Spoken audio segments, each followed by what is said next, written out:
एक आम के पेड़ पर एक मैना अपने परिवार के साथ रहती थी। उसी पेड़ पर एक सुंदर सफेद बगुला भी परिवार के साथ रहता था, लेकिन वे बहुत घमंडी था। उसे अपने उजले सफेद रंग रूप पर बड़ा गर्व था।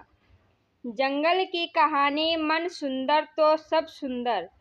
एक आम के पेड़ पर एक मैना अपने परिवार के साथ रहती थी। उसी पेड़ पर एक सुंदर सफेद बगुला भी अपने परिवार के साथ रहता था। वे बहुत घमंडी थे।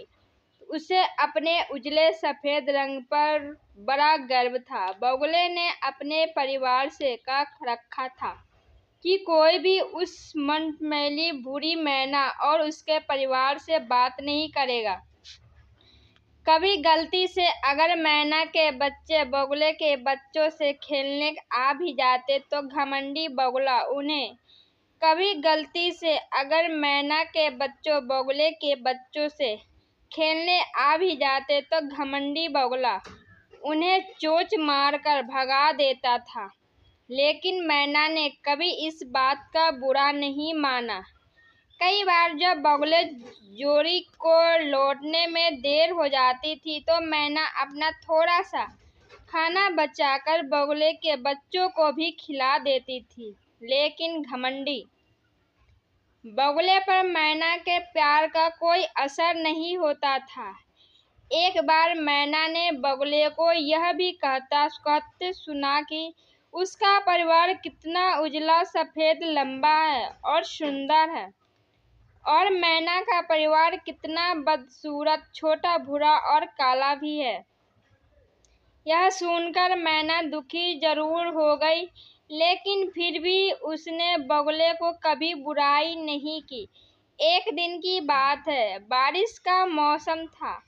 पास की नदी में बाढ़ आई हुई थी और बगुले को नदी से अपने बच्चों के लिए कुछ भी भोजन नहीं मिला।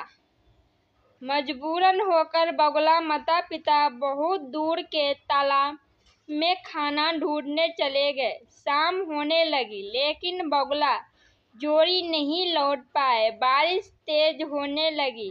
तभी अचानक हवा का एक जोरदार झोंका आया और जिस डाली में बगुले का घोंसला था, वे डाली चरमरा कर टूटने लगी। बगुले के नन्हे नन्हे बच्चे डर के मारे जोर जोर से रोने चीखने लगे। बच्चों का रोना सुनते ही मैना जल्दी से बगुले के घोंसले में गई और तीनों बच्चों को सहारा देकर अपने घोंसले में ले आई। थोड़ी देर में जब माता पिता बगुले के घर लौटे तो देखा कि घोंसला जमीन पर बिखरा पड़ा है और बच्चे वहां नहीं हैं। दोनों जोर जोर से रोने लगे। उन्हें लगा कि पेड़ के नीचे रहने वाले काले नाग ने उसके बच्चों को निगल लिया होगा। बगुले का रोना सुनकर मैना दौड़कर उसके पास आई और प्यार से बोले, आप लोग क्यों रो रहे हैं? आपके बच्चे का कोई नुकसान नहीं हुआ। उन्हें हमने अपने घोंसले में आराम से सुला दिया है। आज की रात आप लोग भी हमारे घोंसले में सो सकते हो। मैना की मीठा बातें सुनकर दोनों बगुलों की आंखों में आंसू आ गए और दोनों ने मैना और उसके परिवार के साथ किया गए बुरे बर्ताव की माफी मांग ली।